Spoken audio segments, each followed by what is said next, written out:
L'oggetto che avete avanti si chiama Menologium rusticum colozianum ed è un prezioso, poiché unico esemplare di calendario solare romano pervenuto ad oggi, che unisce in un unico oggetto le antichissime tradizioni agricole con le conoscenze astronomiche relative alla misura del tempo. Il Menologium rusticum colozianum prende il nome dal vescovo Angelo Colocci, segretario pontificio in età rinascimentale, che lo aveva nella sua collezione di antichità latine. Lo stesso termine calendario, da noi usato oggi, deriva dal latino, più precisamente dal termine calendarum, ovvero il termine con il quale i romani indicavano il primo giorno di ogni mese. Le calende non esistevano nel calendario greco, da questo la frase rimandare alle calende greche, per significare un rinvio a tempo indeterminato. Da molti la frase è stata attribuita all'imperatore Augusto. Si tratta, come potete vedere, di un blocco di marmo di forma prismatica a base quadrata, in cui ogni faccia verticale è divisa in 3 colonne.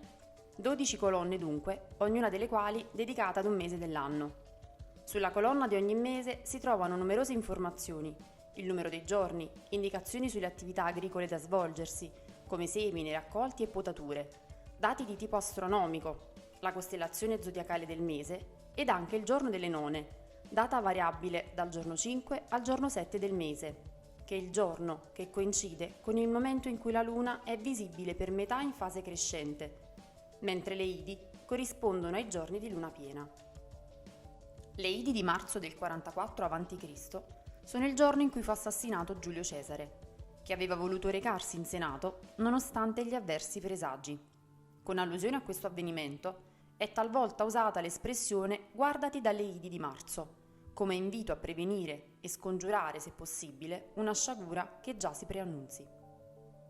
Osserviamo nel dettaglio una colonna, quella del mese di gennaio, ad esempio. In cima troviamo il simbolo della costellazione zodiacale, quella del Capricorno. Il numero di giorni di cui si compone il mese, in questo caso 31. In seguito leggiamo che le none cadono il quinto giorno, il numero delle ore circa 10, quelle di buio circa 14. Il Sole è nel segno del Capricorno e la divinità protettrice è Giunune.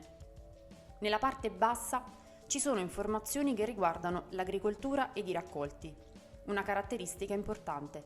Si suppone infatti che questo menologio, che si appella col termine rusticum, fosse esposto in un luogo pubblico e che fosse utile alla popolazione che liberamente poteva consultarlo per trarvi notizie necessarie alle proprie attività agricole. Qui ad esempio nel mese di gennaio si consiglia la potatura dei salici.